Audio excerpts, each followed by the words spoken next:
যেদিন আপনাকে প্রথম দেখি সেদিনই আমার চোখ খোলে আর আধ্যাত্মিক চেতনায় আমার মন ভরে যায়।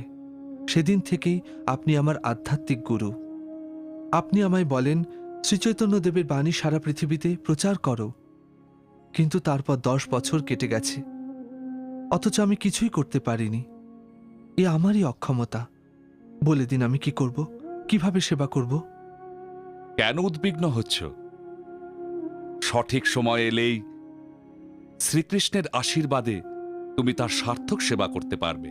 এ শুধু আপনারই কৃপা শ্রীলা প্রভুপাদ। সেই জন্যই আমি যৎসামান্য কিছু করতে পেরেছি।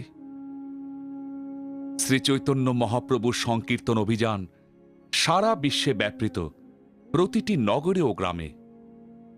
এই লক্ষ্য পূরণের ব্রত নিয়ে নিজেকে উৎসর্গ করো। শ্রীচৈতন্য মহাপ্রভুর আশীর্বাদই হবে তোমার সহায়।